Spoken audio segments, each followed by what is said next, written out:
Bakit hindi mo ko maintindihan, Charlon? Imbis na suportahan mo na lang ako sa plano kong pagtatrabaho sa ibang bansa, kung ano-ano pang sinasabi mo. May bahid ng hinanakitang boses ni Mona habang kausap niya ang kasintahan.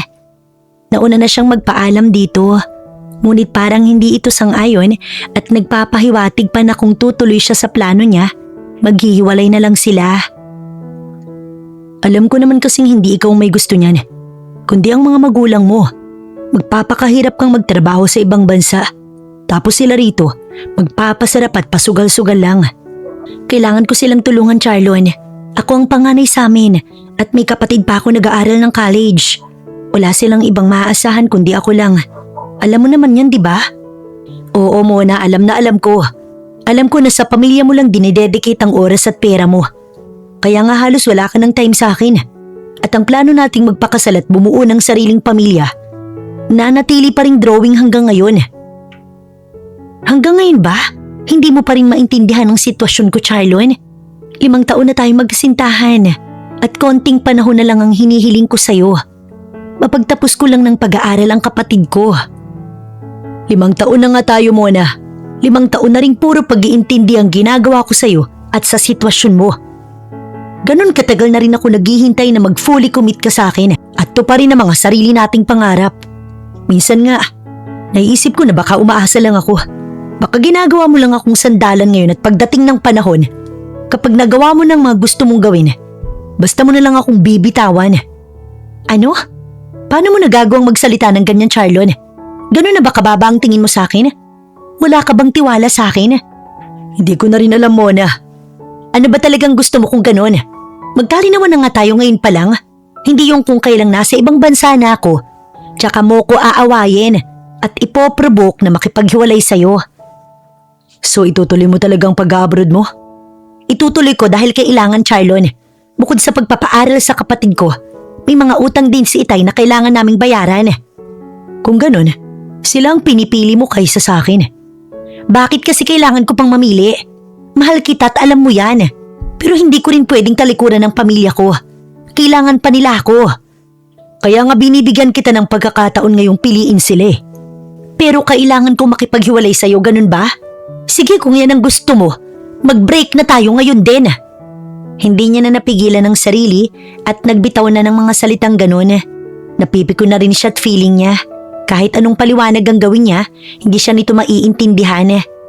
Nakasarado na ito sa iisang ideya na kailangan niyang mamili na kung tutuloy siya sa pag-abroad, kailangan niya munang makipaghiwalay dito. Hindi sumagot si Charlon at para sa kanya, kumpirmasyon iyon na maghihiwalay na nga sila. Sige, Charlon. Maraming salamat na lang sa lahat. Salamat sa 5 taong pagtsatsaga mo sa akin. Siguro hanggang dito na lang talaga tayo. Patawarin mo ko kung hindi ko na-meet ang expectations mo. Kung hindi ko maibigay sa iyo ng buo yung oras at atensyon ko. May obligasyon pa kasi ako sa pamilya ko. At hindi ko yun pwedeng takbuhan. Sinasabi ko lang naman na kailangan mo ring isipin ang sarili mong buhay. At ang kasiyahan mo muna. Ito ang nagpapasaya sa akin, Charlon. Ang tulungan ng pamilya ko hanggang sa makatapos ng pag-aaral ng kapatid ko.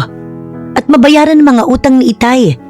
Kaya kung hindi mo magagawang intindihin ang sitwasyon ko at hindi mo ako mahihintay, mas makabubuti pa talagang maghiwalay na lang tayo. Sa ganoong paraan din, maiiwasan natin ang maging pabigat sa isa't isa. Tumalikod na siya pagkatapos at habang naglalakad palayo sa lalaki, ay nagunahan ng tumulo ang kanyang mga luha. Masakit din para sa kanya na mauwi lang sa ganun ng 5 taong pinagsamahan nila. Pero ayaw na niyang ipilit pa ang sarili rito at baka nagsasawa na rin ito sa kanya. Umasa na lang siya na baka magbago pang isip nito at sundan siya para humingi ng tawad at makipag-usap ulit.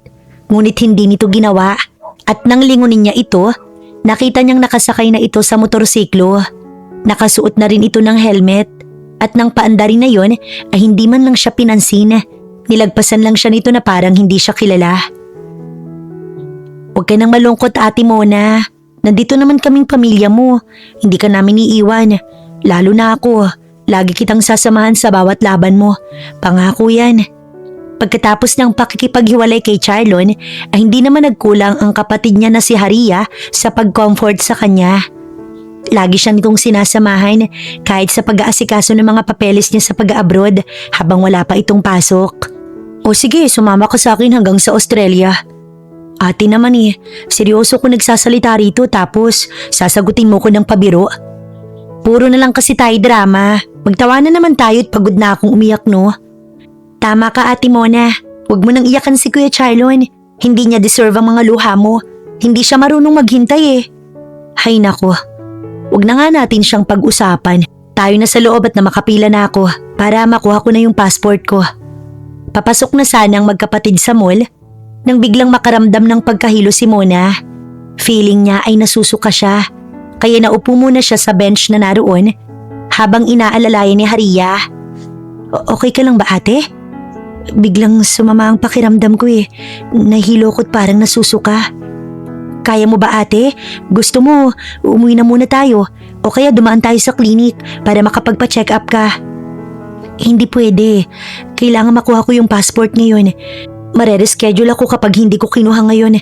Panibagong paghihintay na naman ang gagawin ko kung ganun. Pinilit niyang tumayo kahit matinding pagkahilo ang nararamdaman niya. At sa hindi inaasahang pagkakataon, natumba siya tsaka nawalan ng malay. Dali-dali siyang isinugod ni Haria sa pinakamalapit na hospital at agad naman siyang inasikaso ng mga nurse na naka-duty roon ng mga oras na iyon. 10 minuto nang nakalipas matapos siyang ma-examine ng doktor nang magising siya at bahagyang nagulat nang mapansin ang silid na kanyang kinaroroonan. Paglingon niya sa tabi ay naroon si Haria kaya agad niya itong tinanong. Nasaan ako, Haria? Anong lugar to? At bakit may dextrose ako? Nandito ka sa OB ward, ate. Ha? Ano namang ginagawa ko rito? Bakit dinala mo ko rito sa kwarto ng mga pasyenteng buntis? Nagtaka siya dahil bukod sa pag-aalala, nakikita rin niya ang excitement sa ekspresyon ng kapatid niya. Dahan-dahan siyang nakaramdam ng kaba hanggang sa magsalita na ito at nagulantang siya dahil sa kanyang nalaman. Bakit hindi mo sinabi sa amin na buntis ka, ate? Muntik patuloy mawala si baby dahil sa pagod at kaka-stress mo. Anong sabi mo, Haria? Buntis ako? Oo, ate. Hinihintay lang nila na magising ka para malaman ang buong detalye ng pagbubuntis mo. Ako kasi ang tinatanong nila wala naman akong alam dyan. Wala naman ako nung ginawa niyo ni Kuya Charlon yan. Nagbibiro si Haria habang nakangiti at na-e-excite. Pero siya, nanatiling seryoso at may takot na nararamdaman. Bakit ganyan ang itsura mo, ate? Hindi ka ba masaya na magkakababy ka na? Blessing yan mula sa taas, di ba? Paano naman ako magiging masaya? Wala na kami ni Charlon. Hiwalay na kami. At hindi ko alam kung nasaan na siya ngayon. Paano ko sasabihin sa kanya tong pagbubuntis ko? Paano na rin ang pag-abroad ko? Baka hindi na tumatuloy. At sina inay at itay, siguradong magagalit sila kapag nalaman nilang tungkol dito. Oo nga pala, ate. Biglang naglaho yung ngiti at excitement sa mukha ng kapatid niya matapos mapagtanto ang hirap ng sitwasyong kinilalagyan niya hanggang sa napayakap na lang ito sa kanya at hinaplos-haplos ng marahan ng likod niya. Kung ano man ang magiging desisyon mo, ate, tandaan mo na lagi ako nakasuporta sa'yo. Basta yung tama lang, ha, at yung magpapasaya talaga sa'yo. Maraming salamat sa pagiging maunawain mo, Haria. Ngayon pa lang, proud na ako sa'yo. Hindi ako nagsisisi na mas pinili kong suportahan ka sa pag-aaral kaysa isipin ang sarili kong kaligayahan. Gaya ng inaasahan, nagalit nga ang mga magulang niya nang malaman ng mga ito na buntis siya. Hindi na kasi matutuloy ang pag-abroad niya at ayaw naman niyang ipalaglag ang bata. Kasalanan yun sa Diyos at delikado rin kaya natatakot siya. Paano ng mga utang mo, Jerry, na kailangan mong bayaran? Ngayong hindi na matutuloy si Mona sa pagtatrabaho sa ibang bansa. Lumalaki na ang porsyento ng mga yon, lalo na yung kay Don Arnulfo. Kung hindi na talaga makakatulong sa atin si Mona, isa na lang ang naiisip kong paraan para kahit papaano mabawasan ang mga utang natin. At ano naman yon? Ipakasal natin si Mona kay Don Arnulfo. Ano po, itay?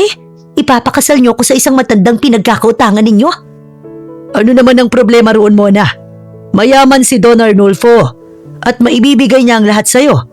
Mabibigyan niya ng magandang kinabukasan niyang batang dinadala mo. At higit sa lahat, makakabayad tayo sa pagkakautang sa kanya. Matutulungan niya pa tayong bayaran ng iba pa nating utang. At makakapagpatuloy din si Haria sa pag-aaral sa tulong niya. Bakit kasi ako ang kailangan magbayad ng mga utang mo, Itay? Ipinangsabong mo lang naman yung pera eh. At ang masaklap pa, ipinatalo mo lahat. Hindi man lang napakinabangan namin ng pamilya mo. Hindi niya na napigilang maglabas ng hinanakit sa kanyang ama. Masama ang loob niya. Siya na nga halos ang pumapasan sa responsibilidad nito bilang padre di pamilya. Nagawa pa niyang i-give up ang relasyon nila ni Charlon. Tapos ngayon, pipilitin na naman siyang gawin ng isang bagay na labag sa kanyang kalooban. Isang malakas na sampalang natanggap niya dahil sa pagsagot sa kanyang ama. Hindi nito nagustuhan ang sinabi niya at nanlilisik pa ang mga mata nito habang siya'y pinagsasabihan. Sinong nagbigay sa iyo ng karapatang sermonan ako, ha? Anak lang kita, Mona. Lahat ng sasabihin ko dapat sundin mo. Kung ayaw mong palayasin kita rito sa bahay. Tama na yan, Jerry. Ano ba? Huminahon ka't hindi makakatulong sa sitwasyon ng pag-iinit ng ulo mo. Yang magaling mong anak ang pagsabihan mo, Rosie. Nagyayabang na porket may naiaambag rito sa bahay. Hindi na po ba ako pwedeng maglabas ng hinanakit? Pagyayabang na ba ang tawag doon? Sasagot ka pa talaga, ha? Gusto mong makatikim ulit sa akin? Akmang sasapakin ulit siya ng ama, pero agad itong pinigilan ng kanyang ina at nilayo ng bahagya sa kanya. Ano ba, Jerry? Sabi nang huminahon ka eh. Paano natin mapag-uusapan ng maayos ang tungkol kay Don Arnulfo kung ganyan ka? Basta masusunod ang gusto ko, Rosie. Magpapakasal si Mona kay Don Arnulfo sa ayaw at sa gusto niya. Walang makakapigil sa desisyon kong to. Wala na ba talaga akong karapatang magdesisyon para sa sarili kong buhay? Naiiyak na si Mona, pero parang hindi man lang naantig ang kanyang ama. Basta na lang itong tumalikod sa kanila at naglakad palayo. Ang kanyang ina naman, nagpatuloy sa pagkumbinsi sa kanya na sundin na lang ang gusto ng kanyang ama. Nasaan na ba ang lalaking nakabuntis sa'yo? Wala na, di ba? Tumakbo na. Kaya paano mo palalakihin yan? Papayag ka ba na lumaki ang walang ama? At sinong susuporta sa'yo sa pagbubuntis mo? Sinong mag-aalaga sa'yo kapag nanganak ka na?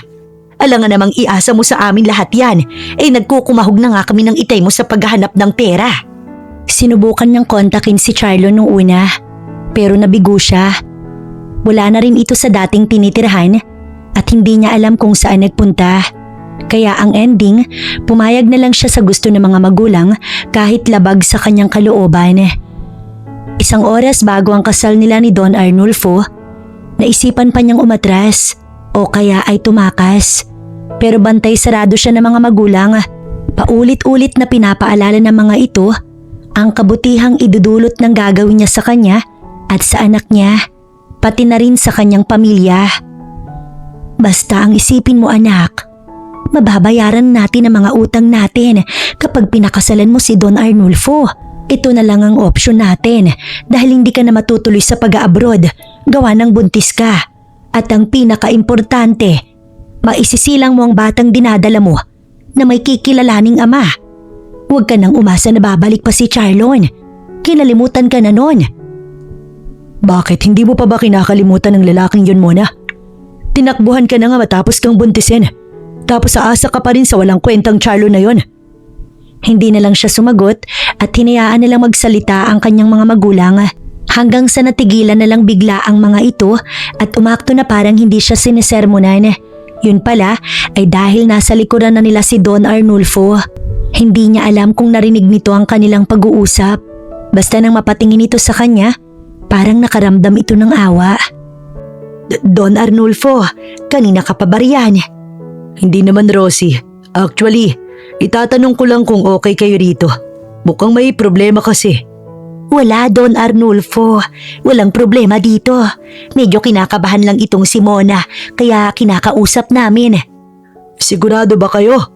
Sa kanya nakatingin ang matanda habang nagtatanong at pasimple naman siyang kinurot ng kanyang ina, kaya napilitan siyang sumagot. Totoo po ang sinasabi ni Inay.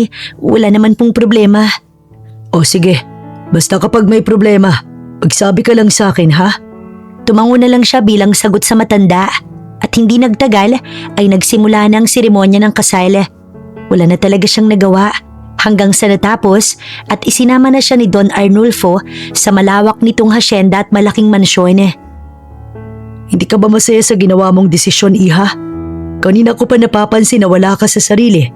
Nakauwi na tayo rito sa mansyon, pero ni isang salita, wala akong naririnig mula sa'yo. Patawarin mo ko, Don Arnulfo. Ikaw ba'y pinilit lang ng mga magulang mo na magpakasal sa akin dahil sa utang nila na umabot ng halos 300,000? Hindi siya sumagot. Huwag kang mag-alala, Iha. Hindi kita pipilitin sa mga bagay na hindi ka pahanda o ayaw mong gawin. Malaya ka rito sa mansyon at ituring mo itong sarili mong tahanan. Ano pong ibig mong sabihin? Hindi mo kailangang ituring ako bilang asawa. Kung mapipilitan ka lang, hindi mo kailangang tumabi sa akin sa pagtulog. At hindi kita pipiliting makipagtalik sa akin. Ipagluto mo lang ako ng almusal, pananghalian at hapunan. Yun lang ang kailangan mong gawin habang nandito ka sa mansyon. Maraming salamat po sa pag-intindi mo sa sitwasyon ko, Don Arnulfo. Pangako po, aayusin ko ang pagsisilbi sa'yo at hindi ko pa sasakitin ang ulo mo. Huwag kang ma-pressure, Iha. Hindi naman ako masamang tao eh. Nakangiti pa ang matanda habang ito ay nagsasalita. At sa nakikita niya, mukhang mabait nga ito. Mukhang wala talagang intensyon na galawin siya at walang bahid ng pagkamanyakis ang itsura. Hindi gaya ng unang naisip niya tungkol dito. Ang ipinagtataka niya na lang ay kung bakit pa siya pinakasalan ng matanda. Ano ba ang intensyon nito at ginawa yun? Hanggang sa lumaki na ang tiyan niya at hindi pa rin nagbago ang pakikitungo ni Don Arnulfo sa kanya. Hindi rin ito nag-usisa kahit isang beses kung sino ang ama ng batang dinadala niya. Basta sinuportahan lang siya nito at ibinigay ang lahat ng pangangailangan niya. Pati sa panganganak, hindi rin siya pinabayaan. Ramdam niya ang presensya nito sa buhay niya.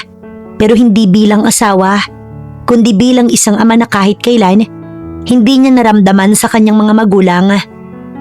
Kambal ang isinilang mo, Iha. Babae at lalaki ang mga apo ko at sobrang cute nilang pagmasdan. Masayang pagbabalita ni Don Arnulfo nang puntahan siya nito sa silid niya. Kitang-kita niya ang excitement sa mukha nito pero nagtaka siya sa kung bakit apo ang tawag nito sa mga batang isinilang. Ano ang ipapangalan mo sa kanila, Iha? Wala pa po akong naiisip sa ngayon. Pwede ba ako mag-suggest ng ipapangalan kay baby boy? Sige po, Don Arnulfo. Ano po bang gusto niyong pangalan? Okay ba sa iyo ang Arnold? Modern version ng pangalan kong Arnulfo. Sige po, Arnold na lang kay baby boy at kay baby girl naman Andrea. Mabilis na lumipas ang panahon. 2 taon na ang kambal pero wala pa ring nagbago sa pakikitungo ni Don Arnulfo sa kanya. Parang anak pa rin ang turing nito sa kanya at apo naman ng mga anak niya. Hanggang isang araw ay ibinalita nito sa kanya na may darating na pamangkin nito sa mansyon at nakatakdang mamahala sa hasyenda dahil gusto na raw nitong magretiro. Hindi na iyon binigyan ng pansin. Bagamat na curious siya kahit papaano kung sino ang tinutukoy nitong pamangkin. Samantala, kararating lang ni Charlon sa airport. Halos 3 taon din siyang namalagi sa Australia at ngayon nga bumalik na siya ng Pilipinas. Nung naghiwalay kasi sila ni Mona at nagdesisyon ng babaeng ituloy ang pagtatrabaho nito sa abroad, umalis din siya ng bansa. Ang purpose niya noon, libangin ang sarili at subukang kalimutan si Mona. Pero nabigo siyang gawin yun. Nandito ako, pare. Matapos makita ang kaibigang doktor na susundo sa kanya mula sa waiting area, ay dali-dali niya na itong nilapitan at gaya ng inaasahan, pang-aasar agad ang isinalubong nito sa kanya. Kamusta, pare? Effective naman ba yung ginawa mong paglayo? Nakalimutan mo ba ang ex mo habang nasa Australia ka? Ani Doc Vien. Hindi nga eh. Mas lalo lang ako nalungkot dun. At aaminin ko sa'yo na habang nandun ako, hindi ko maiwasang mangulila sa kanya. Lagi kong naaalala ang masasayang sandali na magkasama kami. Bumuntong hininga muna siya bago nagpatuloy sa pagsasalita. Mali nga talaga siguro ang naging desisyon ko noon na makipaghiwalay kay Mona. Pero kung hindi ko naman ginawa yun, patuloy lang siyang aabusuhin ng mga magulang niya. Hindi naman ako tutol sa pagtulong niya sa kanyang pamilya. Pero wag naman niyang ibuhos lahat. Iniisip niya rin dapat ang sarili niya. Sana'y na-gets niya yung gusto kong iparating sa kanya nung araw na yun. Ang dami mo namang sinabi, pare. May asawa na ngayon ang ex mo. Kaya wag mo na siyang pagtuunan ng pansin. Kung sakaling binabalak mo pang makipagkita sa kanya at makipag-ayos. Anong sabi mo, Doc Vien? Si Mona nag-asawa na? Hindi siya natuloy sa pag-abroad?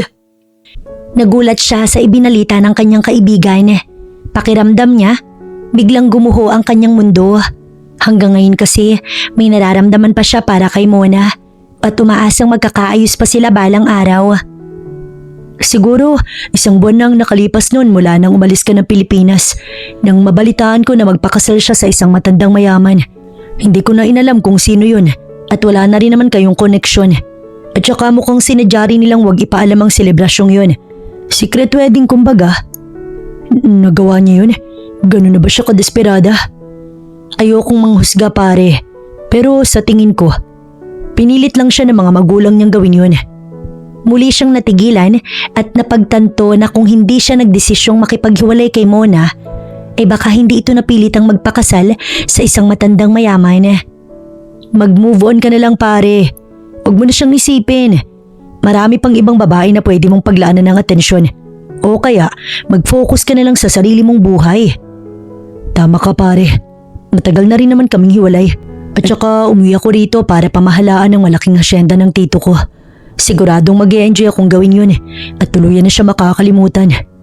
Habang bumabiyahe, ay naging tahimik na siya. Hindi na mawala sa isip niyang nalaman tungkol kay Mona. Hanggang sa makarating na sila sa tutuluyan niyang kondo at umalis na ang kanyang kaibigan.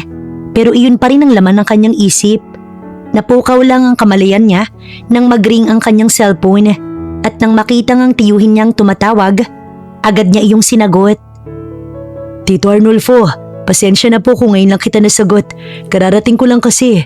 Heto nga't kabababa ko lang sa kotse ng kaibigan ko. Hinatid niya ako hanggang dito sa kondo. Kailan ka pupunta rito sa hasyenda? Baka bukas na po tito. Bakit ipagpapabukas mo pa kung pwede naman ngayon? Siyempre may mga asikasuhin pa po kong iba rito. Hindi Charlon. Gusto ko, ngayon ka na pumunta rito. Matagal ko nang sinasabi sa'yo na ikaw nang mamahala nitong hasyenda. Panay naman ang oo mo, pero hindi ka naman dumadating. Lagi mo lang akong pinapaasa, Charlon. Totoo na po talaga ngayon, tito. Handa na akong pamahalaan ng hasyenda, kaya hintayin mo na lang ako riyan. Matagal na ako naghihintay sa'yo, Charlon, kaya hanggat maaari, pumunta ka na rito ngayon din. Pinatay na ng tiyuhin niya ang cellphone. Pagkatapos ay siya naman ang napapailing nang pumasok sa kanyang condo unit. Balak niya sanang magpahinga muna. At pagkatapos, silipin kung ano ba talagang klase ng buhay na meron si Mona. Pero masyado na siyang minamadali ng tito niya. Kaya iniisip niyang i-skip na lang ang mga iyon. May sakit ba si tito at may taning ng buhay? Kaya minamadali akong pumunta ng hasyenda. Napilitan na siyang pumunta sa hasyenda ng tito Arnulfo niya ng araw ding yun para tumigil na ito sa pangungulit sa kanya. At nang makarating na siya roon, ay laking gulat niya nang makita ang pamilyar na mukha ng isang babae na kasama ng tito niyang sumalubong sa kanya. Mona, anong ginagawa mo rito? Siya ang asawa ko, Charlon. Magkakilala na ba kayong dalawa? Asawa? Natigilan na siya at mas lalong nagulantang dahil sa nalaman. Wala siyang ibang nagawa kundi magpalipat-lipat ng tingin sa tito niya at kay Mona na hindi makatingin ng diretso sa kanya. Pakiramdam niya, tuluyan na ring nawarak ang mundo niya at nagmistula siyang estatwa sa kinatatayuan niya. Mona iha, siya ang pamangkin kong si Charlon. Siya na ang mamamahala nitong hasyenda mula ngayon. Siya ang makakatuwang mo rito balang araw. Kaya sana magkasundo kayong dalawa. Matapos ipakilala sa isa't isa at nagbigay ng ilang instructions sa kanyang tito niya, ay iniwanan na sila nito. Hindi niya alam kung nagkataon lang ba at pinaglalaruan siya ng tadhana o sinadya ng tito niya na pagtagpuin sila ni Mona. Basta gulong-gulo siya at halos hindi alam kung paano haharapin ng babaeng laman pa rin ang puso niya hanggang ngayon. Tatalikod na rin sana si Mona nang wala man lang sinasabi, pero agad niya itong pinigilan at hinarangan pa ang daraanan. Anong ibig sabihin nito, Mona? Bakit nandito ka sa mansyon ni Tito Arnulfo? Hindi mo ba narinig ang sinabi ng tito mo? Asawa niya ako kaya natural, dito ako titira. Bakit si Tito Arnulfo pa? Ang dami-daming lalaki pero bakit sa kanya pa? Dahil ba mayaman siya? Isang napakalakas na sampal ang biglang dumapo sa pisngi niya galing kay Mona. Hindi ako mukhang pera, Charlon. At wala akong planong maghabol sa kayamanan ng tito mo kung yun ang iniisip mo. Napagtanto rin agad niya na mali siya. Pero bago pa man siya makahingi ng tawad, tinalikuran na siya nito at lumayo sa kanya. Sinundan niya pa rin ito at sinubukang kausapin. Ngunit natigilan siya nang makitang dalawang batang sa tansya niya, 3 taong gulang na tumatakbo palapit kay Mona. Habang ang yayang medyo may edad na, humahangos namang nakasunod sa mga ito. Pasensya na po Ma'am Mona at natakasan na naman ako ng mga kambal na ito. May anak na rin kayo ni Tito Mona? Hindi siya sinagot ng babae at ibinaling lang ang atensyon sa mga bata. Hindi siya nito pinansin at sa halip, ang yaya ang sinagot nito. Okay lang Yaya Helen, hinahanap siguro ko kaya tinakbuhan ka na naman. O sige na, ako na munang magbabantay sa kanila. Wala pa naman akong ginagawa eh. Hi kids. Lalapitan sana niya ang mga bata dahil natutuwa siya sa kakyutan ng mga ito. Pero hinarangan siya ni Mona. Pagkatapos, inakay na nito ang mga bata palayo sa kanya at wala na siyang ibang nagawa kundi ihatid na lang ng tanawang mga ito. Nang sumunod na araw, sinubukan pa rin niyang kausapin si Mona at humingi ng tawad dito. Pero hindi pa rin siya pinansin. Mukhang galit pa rin ito sa kanya o baka umiiwas lang talagang makaharap siya at makausap. Hindi pa rin ba kayo magkasundo ng asawa ko? Tito Arnulfo? Kanina ka pa po ba dyan? Hindi naman. Yung pag-iwas lang ni Mona yung nakita ko. Pagpasensyahan mo na talagang hindi siya sanay makahalubilo sa mga tao.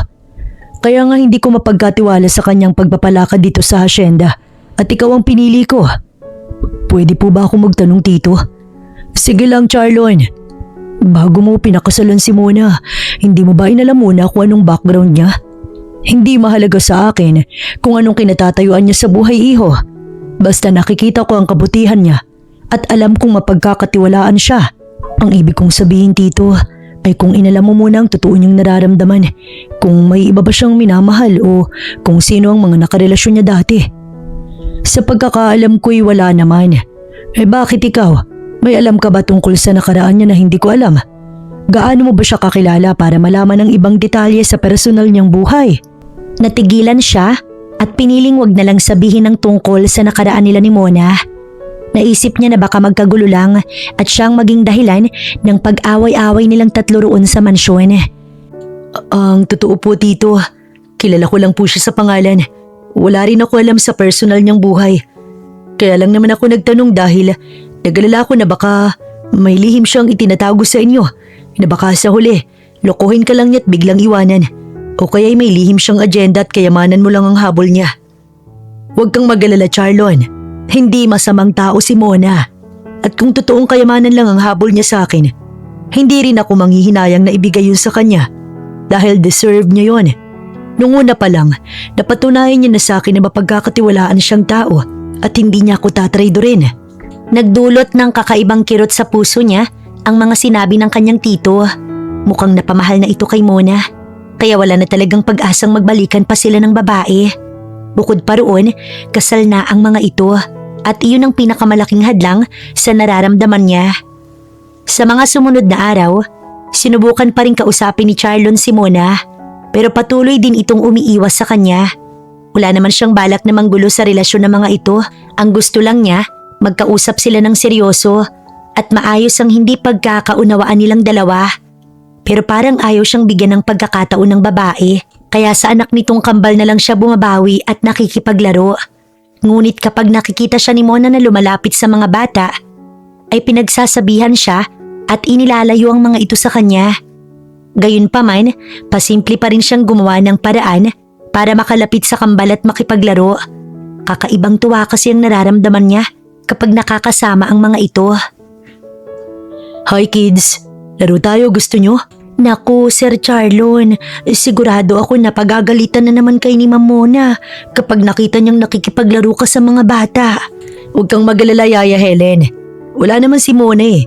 Sumama siya sa pamamalengke. Paano kung dumating siya bigla tapos mahuli ka na naman niya? Akong malalagot sa kanya at baka tanggalin niya na ako rito. Relax ka lang, Yaya Helen. Kakaalis lang nila kaya mamaya pa uuwi ang mga yon. Saglit lang din ako makikipaglaro sa mga bata. Gusto ko lang makita ang mga ngiti nila bago ko puntahan ng mga trabahador sa bukid. Sa huli, hinayaan na lang siya ng yaya na lumapit sa kambal at makipaglaro. At natuwa na rin lang ito nang makitang nasisiyahan ng mga bata at gustong-gusto ring makipagharutan sa kanya. Alam mo Sir Charlon, kung hindi lang asawa ni Don Arnulfo si Ma'am Mona, iisipin kong ikaw ang ama ng mga bata. Magkakamukha kayo at kakaiba ang banding na nakikita ko sa inyo ng mga bata. Talaga? Ganun ang nakikita mo sa amin? Huwag mo kong isusumbong kay Ma'am at Don Arnulfo ha. Baka mawalan ako ng trabaho. Ba't naman kita isusumbong? Natutuwa nga ako sa komento mo. Totoo po talaga Sir Charlon. Parang mag-aama kayo kung titingnan. Parang nakaramdam nga ako ng lukso ng dugo kapag kasama ko tong kambal. Teka, kayo ba ni Ma'am Monay nagkaroon ng relasyon dati? Posible bang? Bumuntong hininga muna siya bago pinuto lang sinasabi ni Yaya Helen. Ang totoo, 5 taon kaming naging magkarelasyon ni Mona. Nagkahiwalay lang kami dahil sa pagiging immature ko. Nung nagdesisyon siyang magtrabaho sa abroad, imbis na suportahan, pinapili ko siya kung tutuloy sa abroad o maghihiwalay kami o mananatili siya at itutuloy ang mga pangarap namin. At dahil mas priority niya ang pagtulong sa pamilya, kaya mas pinili niyang makipaghiwalay sa akin. Oh my, totoo ba ang sinasabi mo Sir Charlon? Yaya Helen naman, mukha ba ako nagsisinungaling? Alam ba ni Don Arnulfo ang tungkol sa nakaraan niyo ni Ma'am Mona? Di ko alam, siguro hindi. Kasi kung alam niya, bakit pinapunta pa niya ako rito para pamahalaan itong hasyenda? Naku, mahirap yan Sir Charlon. Basta labas ako kung sakali magkagulo kayo ha. Huwag niyo akong idadamay. Bakit ka naman madadamay Yaya Helen? Nagbabantay ka lang naman sa mga bata. Di ba, inayaan kitang lumapit at makipaglaro sa kambal. Huwag kang magalala Yaya. Sisiguraduhin kong hindi magiging issue yung iniisip mo. At saka hindi kami magkakagulo, ano ka ba? Sigurado ka dyan sir ha? Oo, akong bahala sa'yo. Sige po sir, ituloy mo nang pakikipaglaro sa kanila at magbabantay ako sa may gate. Baka kasi bigla silang dumating Tawagin mo na lang ako kung aalis ka na. Maraming salamat Yaya Helen. Mahigit 20 minuto rin siyang nakipaglaro sa mga bata bago umalis at nagtungo sa bukid. Habang nagmumotor siya papunta roon, hindi mawala sa isip niya ang mga sinabi ni Yaya Helen. Hindi niya akalaing may iba pa palang nakapansin na magkakamukha sila ng kambal at posibleng siya ang ama ng mga ito. Kaya hindi niya pinalampas ang araw na yon na hindi makumpronta ang dating kasintahan tungkol doon. At saktong kinahapunan, umalis ang Tito Arnulfo niya at hindi isinama si Mona.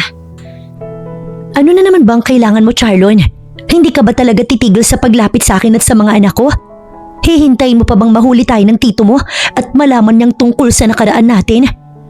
Ano naman ang masama kung malaman ni Tito na dati tayo magkasintahan at nagsama ng halos 5 taon?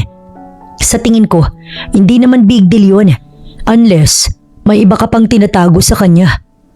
Sinusubukan niya itong hulihin kung may inililihim ba ito sa kanya at sa tito niya. Lalo nang tungkol sa tunay na ama ng kambal. At sa nakita niyang reaksyon nito, mukhang meron nga.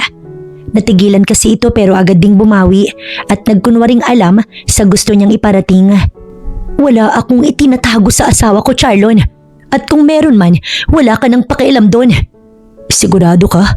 Kahit yung tungkol sa ama ng kambal? Alam na rin ba ni Tito Arnulfo? Mas lalong natigilan si Mona dahil sa tinanong niya. Nabitiwan pa nito ang ibibigsa ng cake at nagkalat iyon sa sahig. Namula rin ang pisngi nito at kitang-kita niya iyon nang mapatingin ito sa kanya. Dahil doon, kaya mas lalong lumakas ang kutob niya na siya talaga ang ama ng kambal. At dahil sa kagustuhang malaman ng totoo, naisip niyang ito doon ang pag-iimbestigang ginagawa rito. Anong pinagsasasabi mo Charlon? Alam ba ni Tito Arnulfo na ako ang tunay na ama ng mga bata? Ano? Paano hindi? Hindi totoo yan, Charlon. Saan mo nakuha ang impormasyong yan? Si Arnulfo ang ama ni na Arnold at Andrea dahil siya ang asawa ko. Sigurado ka? Hindi magandang biro ang mga pinagsasasabi mong yan, Charlon. Mamaya may makarinig sa'yo tapos paniwalaan ka. Anong masama kung totoo naman? Isa pang salita mo na hindi maganda sa pandinig ko, Charlon. Isusumbong na talaga kita sa tito mo. Sasabihin ko sa kanya na hinaharas mo ko. Galit na ito sa kanya at pinanlilisikan na siya ng tingin. Pero hindi rin nakaligtas sa kanya ang kabang nararamdaman nito at ang bahagyang panginginig ng mga kamay na pilit nitong itinatago. Hanggang sa tumalikod na ito sa kanya at nagsimulang maglakad pero sinundan pa rin niya. Sandali lang muna. Ano ba, Charlon? Hindi mo ba talaga ako titigilan? Ano ba talagang kailangan mo sa akin? Hindi mo ba nakikitang may asawa na ako? At tito mo siya kaya mahiya ka. Gusto ko lang malaman kung ako ba talagang tunay na ama ng mga anak mo, Mona. Kung titingnan kasi ang timeline, mula roon sa paghihiwalay natin, pagpapakasal mo kay Tito Arnulfo at pagkakaroon ng anak, isa lang ang lumalabas. Hindi si Tito ang ama ni na Arnold at Andrea. Wala rin akong alam na may nakarelasyon kang iba bukod sa akin. Kaya sigurado ko na may inililihim ka sa amin. Idagdag mo pa ang obvious na magkakamukha kami ng mga bata. Kaya sigurado ko na ako ang tunay nilang ama. Muling natigilan si Mona. Ngunit nagmatigas pa rin ito at ipinilit na hindi totoo ang kanyang mga sinabi at wala itong itinatago sa kanila. Tigilan mo na ako, Charlon, please. Nananahimik kami rito ng mga anak ko, kaya wag mo na kaming guluhin. Pagkatapos, tinalikuran na siya nito at naglakad na palayo. Tuluyan ng iniwan ang ginagawa sa kusina. Maaring tahimik nga ang buhay niyo rito, pero ang puso mo, Mona, tahimik naman kaya? Hindi na pinansin ng babae ang sinabi niya at nagpatuloy lang ito sa paglalakad. Sa nakikita niya, mukhang wala talagang balak na magsabi ng totoo si Mona. At hindi rin siya matahimik hanggat hindi nalalaman kung siya ba talaga ang ama ng kambal o hindi. Kaya once and for all, naisipan na niyang gumawa ng paraan. Yung sigurado talaga siya na malalaman niyang totoo kahit hindi magsabi sa kanya si Mona. Hindi ka talaga matahimik, pare, no? Talagang aalamin mo kung ikaw ba talagang ama ng mga anak ni Mona o hindi. At kung sakaling ikaw nga ang ama nila, ano naman ang gagawin mo? Kukunin mo ba sila sa Tito Arnulfo mo? Hindi ko pa iniisip yan sa ngayon, Doc Vian. Ang gusto ko lang naman muna, malaman kung anak ko ba talagang kambal o hindi. Ay naku, pare, ang hilig mo talagang pumasok sa mga komplikadong sitwasyon. Kahit naman siguro ikaw ang nasa sitwasyon ko, ganito rin ang gagawin mo. Oo na, sige na. Ibigay mo na sa akin ang DNA samples ng mga bata na nakuha mo. Mag-iwan ka na rin ng sayo at kapag okay na tatawagan na lang kita. Heto ang toothbrush na ginamit ng kambal.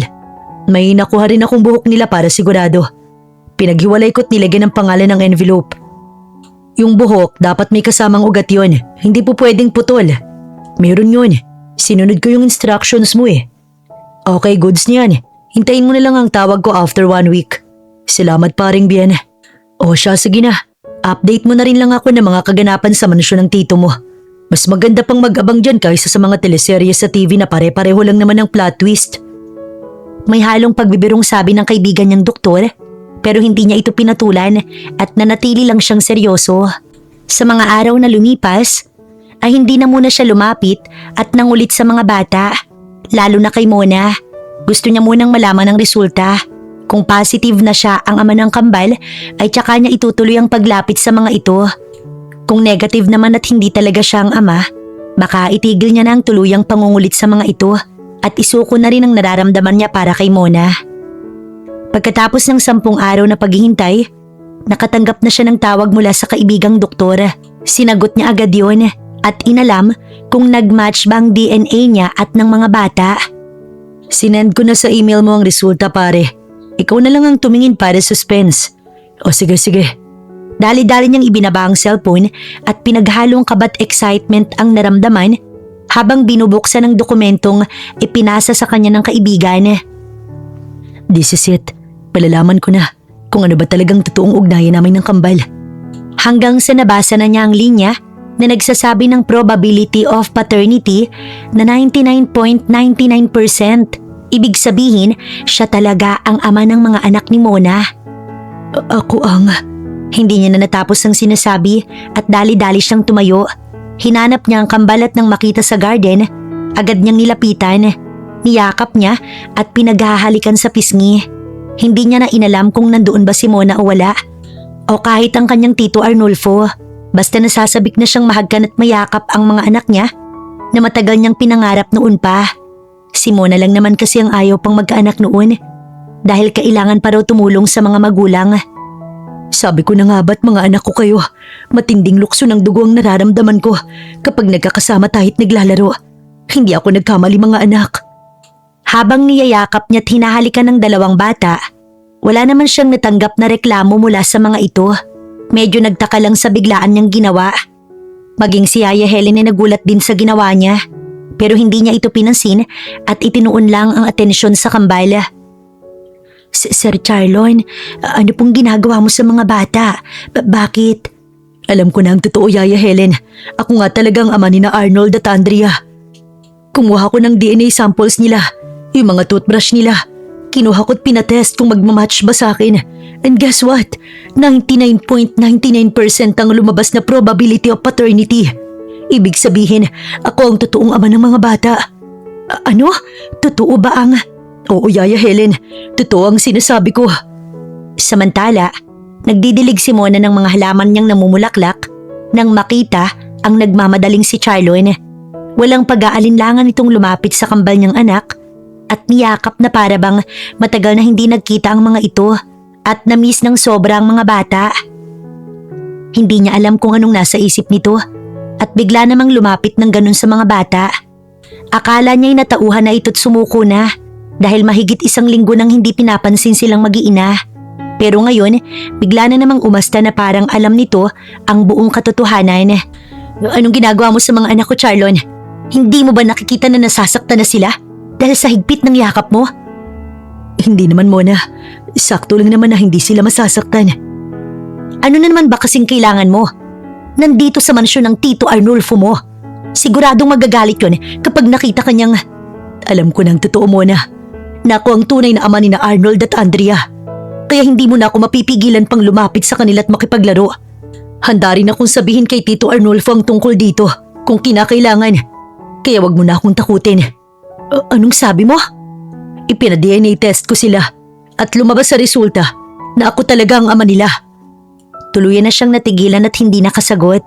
Napaupo na lang siya dahil pakiramdam niya hindi nalulusot pa ang kahit anong pagsisinungaling na gawin niya. Alam mong gustong gusto kong magkaroon tayo ng anak noon, Mona. Pero bakit itinago mo sa akin yung pagbubuntis mo? Kung nalaman ko lang sana noon, hindi ko hahayaang magkahiwalay tayo. Hindi ko rin hahayaang makasal ka kay Tito Arnulfo. Ngayon kung malabo nang maging tayo ulit, sana at least man lang, hayaan mo kong makasama ang mga anak ko. Hayaan mo makilala nila ako at huwag mo silang ilayo sa akin. Anong nangyayari dito? Mula sa di kalayuan, narinig nila ang maotoridad na boses ni Don Arnulfo at nang lingunin niya, nakita niyang papalapit na ito sa kanila. Nabalot siya ng takot at napahawak pa sa dibdib. Sa nakikita kasi niya kay Charlon ay mukhang sasabihin talaga nito sa matandaang nalaman.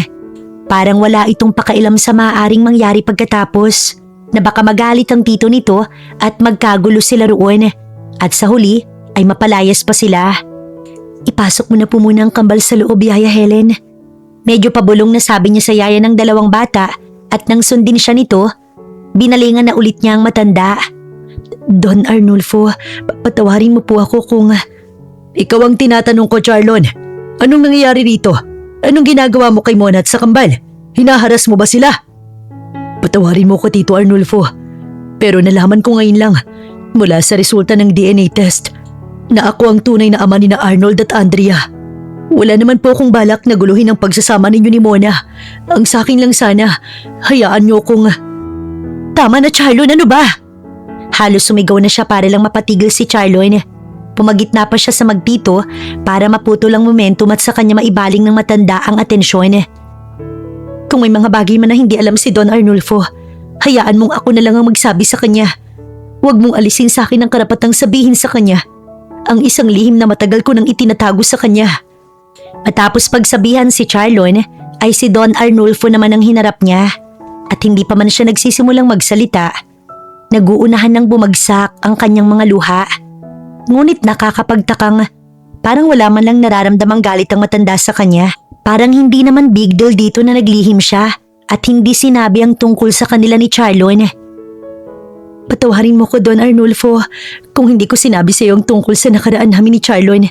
Ang totoo, inabigla ako nung dumating siya rito sa hasyenda at nalaman kong pamangkin niyo siya. Naunahan ako ng takot na baka… Shh! Hindi mo kailangang humingi ng tawad, Mona. Ako ang dapat gumawa niyan sa'yo dahil sa mas matinding paglilihim ang ginawa ko. Ano pong ibig mong sabihin? Huminga muna ng malalim ang matanda at bumuelo sa gagawing pagtatapat sa kanya. Ang totoo, matagal ko nang nalaman ng tungkol sa naging relasyon ninyo ni Charlon. Ha? Totoo po ba? Nung araw na ikinasal tayo, aksidente kong narinig yung usapan ninyo ng mga magulang mo. Yung pagpilit nila sa'yo, napakasalan ako para lang mabayaran ng malaking utang nila sa akin. Yun ang huling option nila dahil hindi ka na matutuloy sa pag-abroad mo. Nalaman ko rin nung araw na yun ang pagbubuntis mo sa kambal na si Charlon ng ama. Ano, Tito? Ibig sabihin all this time, alam mo na ako ang ama ni na Arnold at Andrea? Biglang sabat ni Charlon at lumapit pa ito sa matanda para kumprontahin. Huminahon ka, Charlon. Patapusin mo muna ako magsalita at huwag ka na munang sumabat o kaya'y magalit dyan. Teka lang po, naguguluhan ako. Sinasabi mo ba, Don Arnulfo, na matagal mo nang alam na si Charlon ang ama ng kambal? Tama ka, Iha. Kaya patawarin mo ako kung inilihim ko sa iyo ang tungkol dito. Hindi ko maintindihan bakit pinapunta mo pa si Charlon dito.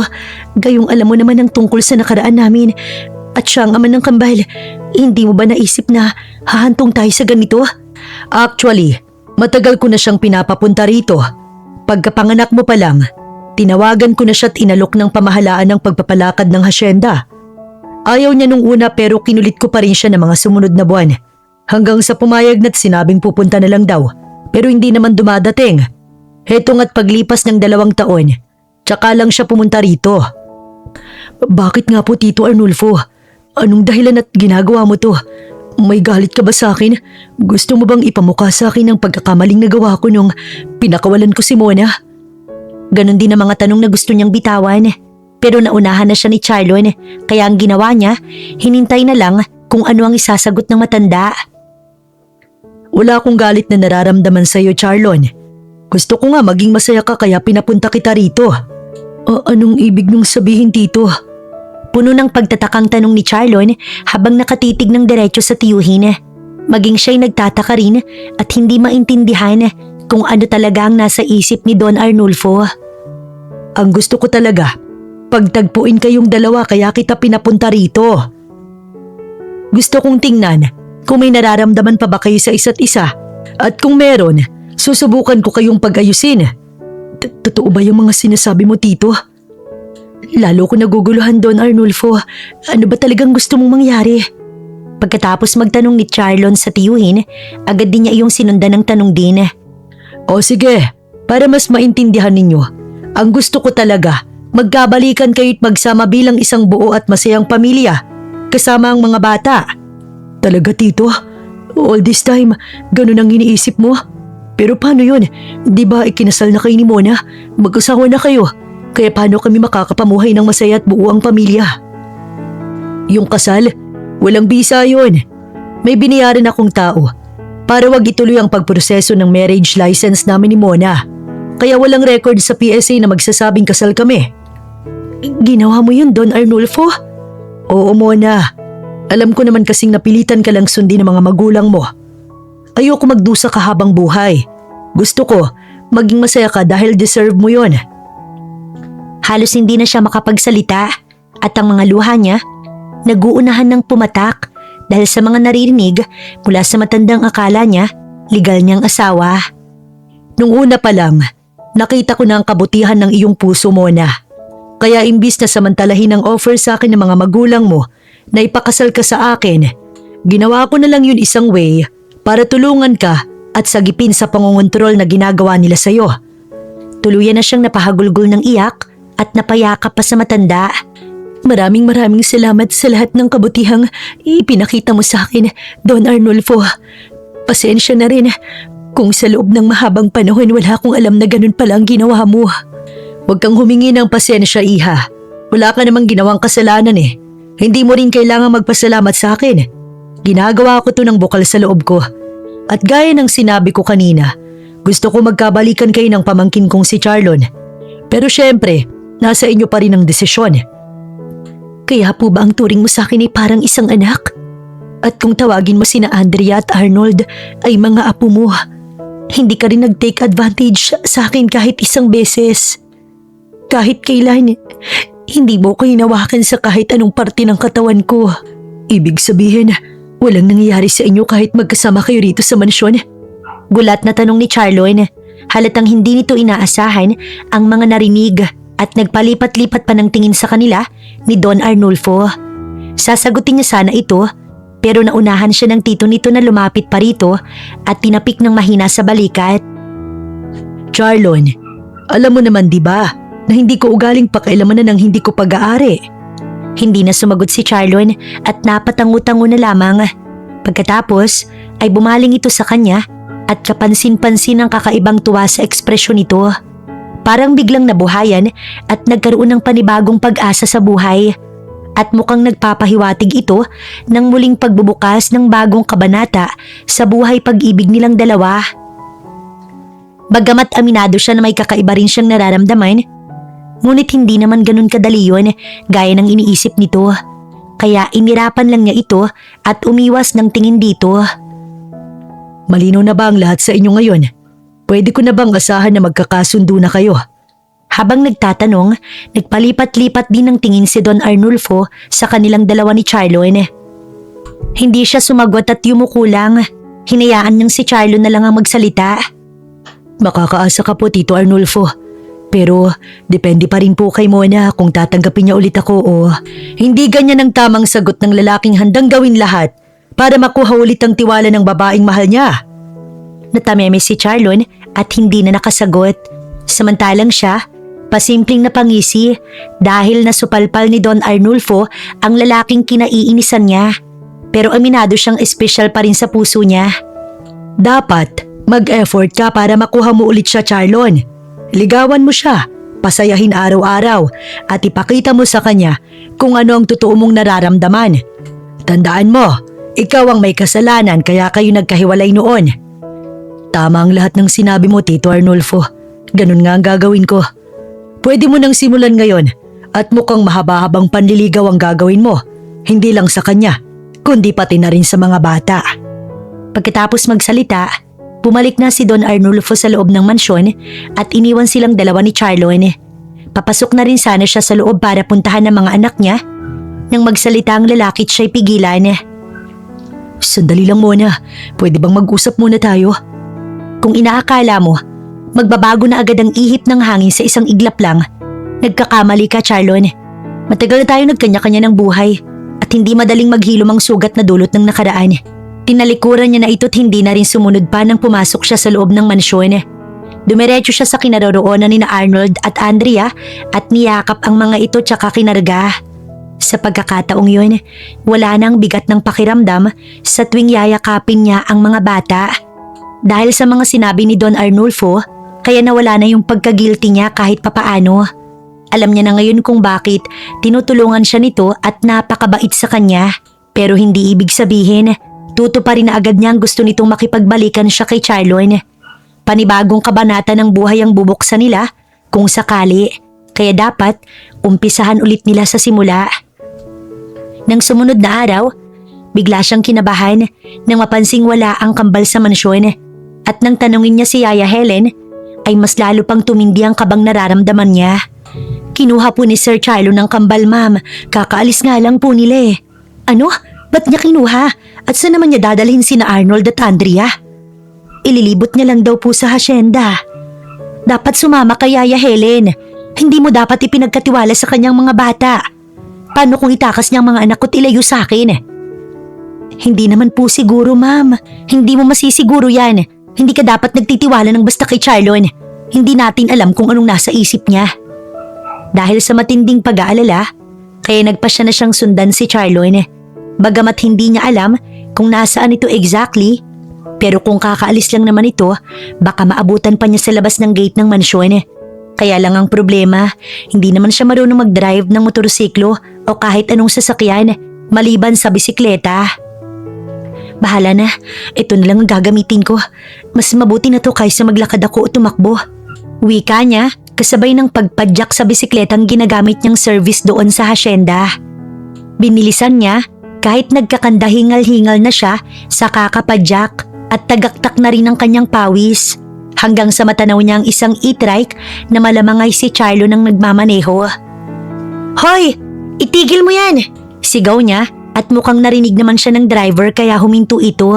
At tama siya na si Charlo nang nagmamaneho habang ang kambal niyang anak nakasakay din doon. O Mona, bakit? Anong problema at hinahabol mo ko? Imbis na sagutin ay paghampas sa braso ang ginawa niya rito. Matapos niyang bitiwan na lang basta ang bike at nilapitan niya ito. Yun ang inuna niyang gawin kahit hinihingal pa siya at naliligo sa sariling pawis. Bakit anong ginawa ko at parang galit na galit ka? Magtatanong ka pa? Saan mo dadalhin ng mga bata ha? Itatakas mo ba sila at ilalayo sa akin? Ha? Hindi ah. Bakit ko naman sila ilalayo sa'yo? Gusto ko ngang magsama-sama tayo bilang isang buong pamilya. Inililibot ko lang sila rito sa hasyenda. Dahil nagkukulit kay Yaya Helen. Isang round lang naman at pagkatapos babalik na kami sa mansyon. Hindi siya sumagot at napahinga lang ng maluwag. Ginamit niya na rin ang pagkakataong yun para punasan ang pawis niya sa muka gamit ang mga palad. Tigilan mo na nga pag-iisip ng hindi maganda sa akin, okay? Wala akong gagawing masama. Puro kabutihan at pagpapasaya na lang sa iyo ang gagawin ko mula ngayon. Mag-e-effort ako at gagawin ko ang lahat para makuha ulit ang tiwala mo. Liligawan kita at papakita ko sa iyo na sincero ko. At kapag naging okay na tayo, ipapangako ko na hindi na ako magkakamali ng desisyon. Hindi na kita pakakawalan. Ano man ang mangyari, sino man ang humadlang sa atin. Inulit mo lang naman ang mga sinabi ni Don Arnulfo Dahil ganun din ang nasa isip ko at ang gusto kong gawin. Hindi na siya sumagot at nilapitan na lang ang mga bata na mukhang nag-e-enjoy namang kasama ang totoong ama sa paglilibot sa hasyenda. Sige na, sumakay ka na. Nakikita mo naman siguro na nag-e-enjoy ang kambal, kaya sumabay ka na rin sa amin. Paano yung bike? Kunwari nag-aalangan pa siya, pero ang totoo, ayaw niya na rin magbisikleta pa pabalik ng mansyon. Naubos na yung energy niya kanina dahil sa paghabol sa lalaki. Mag-uutos na lang ako ng trabahador dito sa hasyenda para ibalik yung bike mo sa mansyon. Sa huli, sumakay na lang siya sa e-trike at sinamahan ng kambal nilang anak na sobrang natutuwa at halos ayaw nang tumigil sa pag-iikot sa hasyenda. Kung hindi pa niya pinilit ang mga ito dahil mataas ng sikat ng araw, wala pa sigurong balak na umuwi sa mansyon. Tinupad ni Charlo ng lahat ng sinabi nito. Niligawan ulit siya nito at araw-araw na nag-e-effort para pasayahin siya at pagaanin ang loob niya. Nakita niya ang pagiging sincero nito at hindi naman siya maramot para hindi ito bigyan ng isa pang pagkakataon. Bagamat hindi pa rin niya ito tinatanggap totally sa puso niya, gusto niya muna itong pahirapan ng kaunti bago nila simulan ng panibagong yugto ng kanilang pag-iibigan. Samantalang si Don Arnulfo, nagmamasid lang sa kanila pero baka sa mukha nito ang kakaibang tuwang nararamdaman. Hanggang isang araw ay isang masamang balita ang gumulantang sa kanila. Isang trabahador sa bukid ang humahangos na lumapit sa kanila habang kumakain sila ng almusal. Sir Charlon, Mamona, si Don Arnulfo, dinala ng mga kasamahan ko sa hospital. Bigla siyang natumba sa bukid at nawala ng malay. Ano? Sang hospital siya dinala? Sa bayan po, sir. Hindi sila nag-aksaya ng oras at agad na pinuntahan ng hospital na pinagdalhan kay Don Arnulfo. Iniwan na muna niya ang kambal kay Yaya Helen at sinamahan si Charlon. Pagdating doon, isa pang masamang balita ang gumulat sa kanila na nagmula naman sa doktor. Kayo ba ang mga kamag-anak ng pasyente? Pamangkin po niya ako, Doc, at ako po si Charlon. Hindi mo ba alam na may stage 4 pancreatic cancer ang tito mo? Anong sabi mo, Doc? May stage 4 cancer si Don Arnulfo?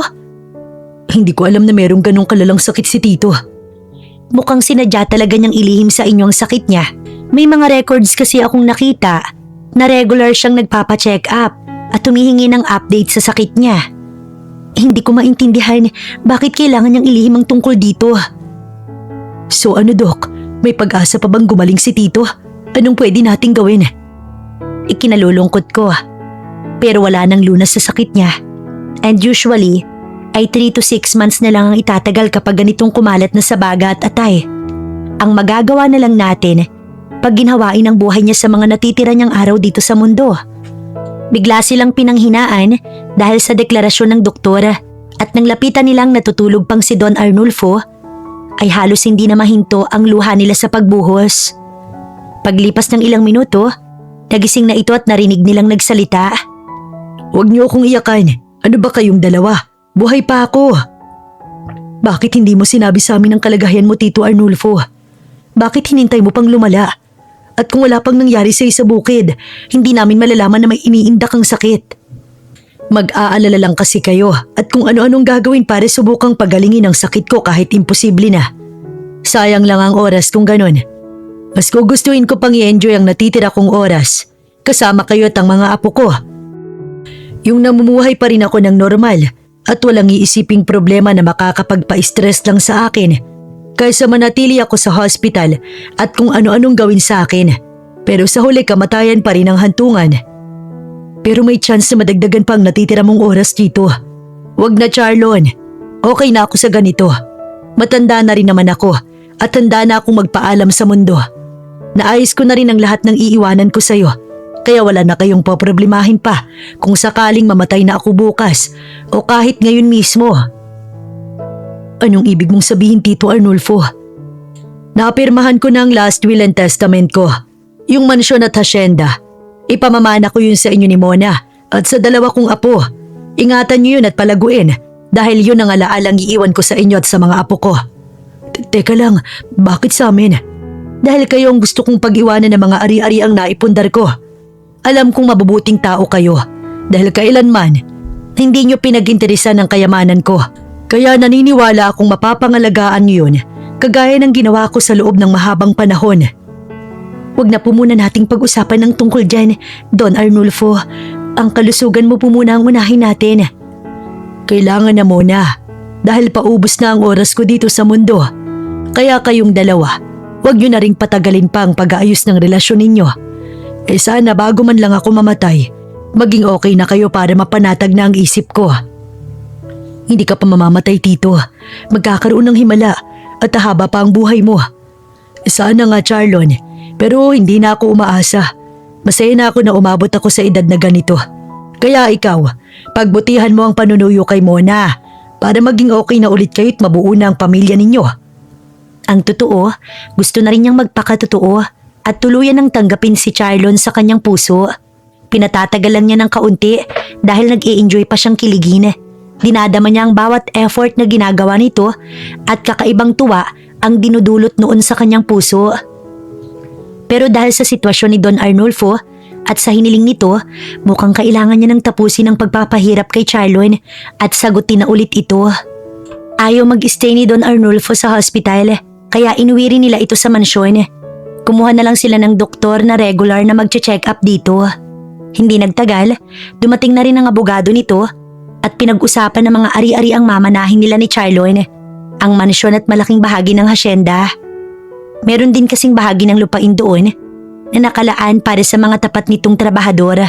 Sa huli, sinagot din niya si Charlon at nagkabalikan sila.